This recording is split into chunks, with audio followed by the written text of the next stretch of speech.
Hey, I'm back, y'all.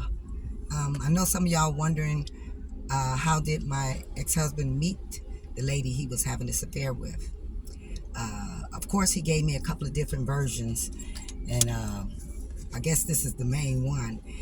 He was saying that because before he started working at the correctional facility, he used to work at a factory, and he took a buyout in 2008 and stayed home for a year in 2009, 2010. He went to the state academy to become a state trooper, but I guess he didn't qualify as some type of way, and he ended up being a correctional officer for the state of Michigan in the prison. So he was scheduled, I mean, not scheduled, but he worked at the Macomb County Correctional Facility on 26 Mile. And so he was telling me that, after I caught him and stuff, and where did you meet her and all this and that? He was like, it's a lady who worked the day shift. He worked from 2 to 10. She supposedly worked from 6 to 2. He said when he would come in and she was leaving out, she was trying to give him her phone number and, leaving messages with people to give to him and stuff like that.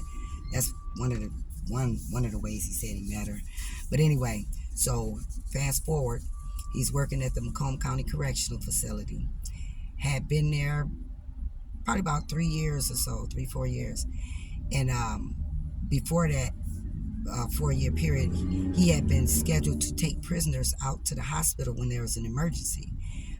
He said they were swallowing batteries, razor blades, fights, cuts, needing surgery, this, that, the other. So they would send them out to the local public hospital for the surgeries and stuff like that. And he would have to go with them, shackled, sit, wait with them while they recover, whatever his shift called for, and be relieved by another officer and come home, and. So I was worried about him running to one of those, nice, pretty nurses and having an affair. He had an affair with a nurse, but it was his coworker who worked at the prison. And I'm thinking either she was a nurse at the prison, either he was, messing around with her and she's a nurse at the prison, or she was a nurse who rode with a prisoner to the hospital and they met. But she worked, that's what he said, she worked for the jail, the prison. But during the time we was trying to make it work or whatever, and he was confessing and trying to be nice and win me back over and all of this and that, he told me she don't even work there no more. She transferred to the Dickinson unit. I ain't gotta never see that woman no more. The Dickinson unit is down in Detroit. I forgot what street, on Mound and something. It's a big facility.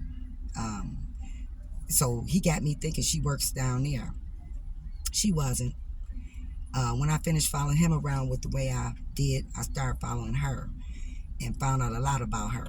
She worked downtown at the Wayne County Jail. That's what I found out she worked at. And so that's why I didn't know if she worked in the prison with him as a nurse or did she work somewhere else and had to ride to that hospital, and that's how they met. But anyway, either way it go, it was her. And the very first time I ever laid eyes on her, mind you, I followed him to where she lived and all of that. She wasn't home that day. And I knew he had a key to, I forgot to tell y'all, he had a key to her apartment. The reason I knew he had a key to her apartment, because down the line, how I found out where she worked and her schedule and everything, when I went there and found his truck there and, all of that, she wasn't there. So he had to get in that apartment some kind of way, so I figured he had a key. So the very first time I laid my eyes on her, I got to tell y'all what happened, but I was on probation. And after that incident, I got put on a double probation. But it was in the Applebee's out there on 23 Mile. After I had put him out the house and all of that, that very same day, about an hour later, I drove out there to make sure they had a wonderful life. Anyway, I'll use that because they told a bunch of lies on me. Some of the stuff was truth, some was lies, but I'm going to give all up to you guys like it all was the truth.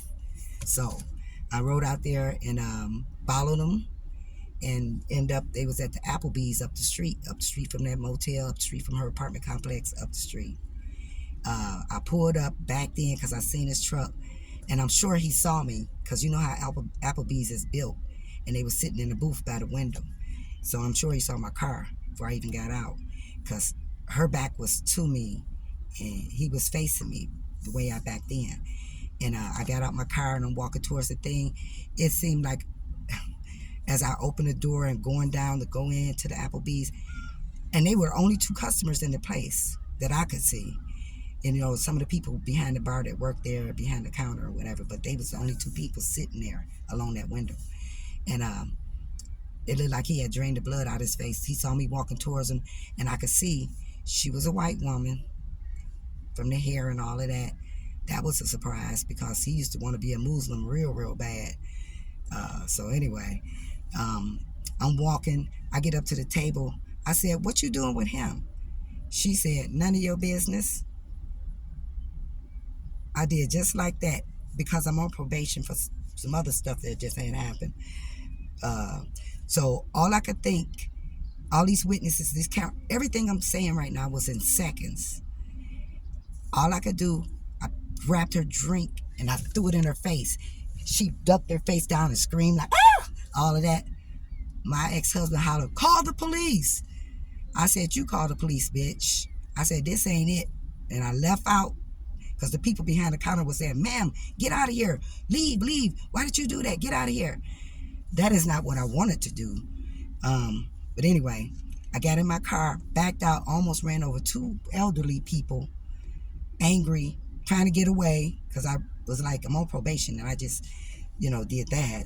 And so anyway, I backed up, left, got on the freeway, drove back to the house. On my way back home on that freeway, I called my parole officer and left a message.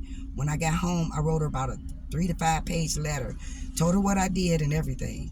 And I didn't get in no more trouble. They just added 4 more months on top of my 6 months that I had. So they gave me 10 months of probation.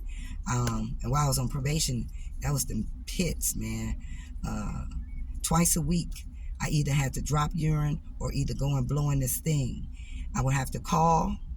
If they say my color was orange, I think I had to go and blow in the thing. If it said it was green, I had to go and drop urine. And that went on, I extended it from the 6 month to the 4 month.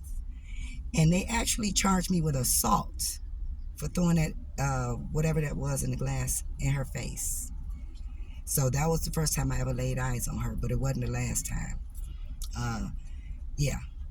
So I just wanted to come on here right quick and give y'all that little tidbit because I had realized I didn't tell y'all how he had met her, that he said, how he met her. So go ahead and consume that dysfunction. And I'll be back on another occasion. All right. Bye.